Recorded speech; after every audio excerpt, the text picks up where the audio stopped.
জগতে আমার মতো পতিতার নাই। তুমি চেয়ে দেখো, তুমি চেয়ে দেখো হে গুরুদেব, আমি তোমার কাছে পতি, আর কোন পতি তোমার এই ভূমণ্ডলে নাই। কারণ আমি মহাপাপী, আমি অপরাধী, আমি অপরাধী। আমার জন্মে জন্মে আসা দেওয়া তুমি বারণ করো। তাই হে গো, আমি যেন তোমার সেবাদাসী হতে পারি, আমি যেন তোমার বোঝার দুলি কলা নিয়ে এই সাধু ঢঙ্কের মাঠে এই দুলি দিয়ে যেন আমার 1900 জন্ম সার্থক করি। আমার আর কোনো দাবি নাই। তাহলে কৃষ্ণকে, কৃষ্ণ তো গুরু, কৃষ্ণ তো মাগো অন্য কেউ নেই।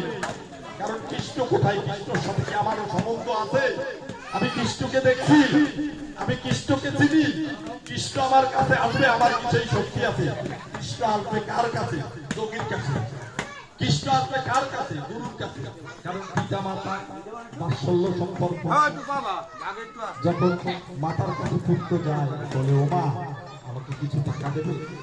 বলে টাকা দিয়ে তুমি কি করবে? বলে ওই যে দেখো কত লোক স্কুলে যায়, মা কেউ রসমালাই খাইতেছে, কেউ আইসক্রিম খাইতেছে। বলে আমার তো সামর্থ্য নাই, তবে বাবা তোকে একটা কথা বলি। বলে আমার কাছে চার আনা আছে, তুই একটা চকলেট দেখবি, ওইটা খুব মিষ্টি। তাহলে হরিনামটা এত মিষ্টি, ওরে এই নামে যে ডুবেছে সে জেনেছে, অন্যের জানা বড় দায়, বড় দায়। হরিনামে কি আনন্দ ডুবলে জানা। ওই নামে ডুবেছিল ভক্ত পূর্ণা। কে ডুবেছিল মা? ভক্ত পূর্ণা। অগ্নিকুণ্ডে ফেলে দিতে, হরিনাম জপ করতেছে, কিন্তু ওই ব্রহ্মাদেব তার গায়ে লাগে নাই। কারণ সে সম্পূর্ণ বিশ্বাসে অটুট ছিল। বলে আমার রক্ষাকর্তা কে? বলে আমার রক্ষাকর্তা হল সেই গোলক বিহারী হরি, আমাকে আর কেউ রক্ষা করতে পারবে না। ও মা, দ্রৌপদীর যখন অঙ্গ থেকে বস্ত্র নিয়ে গেছিল দুঃশাসন, তখন দ্রৌপদী বলছিল যে ব্রহ্মাদেব রক্ষা করো, বিশ্বদেব রক্ষা করো, দুর্যোধন রক্ষা করো, অর্জুন রক্ষা করো। কেউ রক্ষা করতে পারে না। একমাত্র জগতের প্রতিনিধি সেই কৃষ্ণ গোলক বিহারী হরি কাপড় পেঁচিয়ে দিচ্ছে মায়ের রঙে, পুত্রের রঙে, এবং বলছে যে আমার নারীর যেখানে অকালনা হবে সেখানেই মহাভারত রচনা হবে।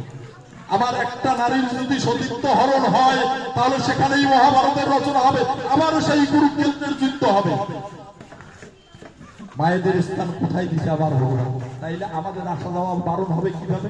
যদি আমরা গুরু বৈষ্ণবের সেবা করতে পারি, আমরা যদি বৈষ্ণবের সেবা করতে পারি। মা সাধু থেকে সাবধান। সাধু কিরকম? সাধু নির্যোগী, নির্লোভী, এবং সাধু যিনি হয়ে যাবে তিনি অপরের বদনাম করবেন, অন্য গুরুদেবের নিন্দা করবে। যদি নিন্দা করে তাহলে মনে রাখবেন আজকে পাঠে আমি বললাম দৃষ্টান্ত মহাভারত, ভাগবত, শ্রীমদ গীতা।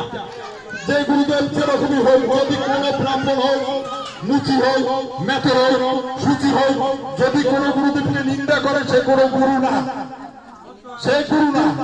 কেন গুরু না? গুরু শব্দের অর্থ হচ্ছে আলো, জগৎ প্রকাশময়।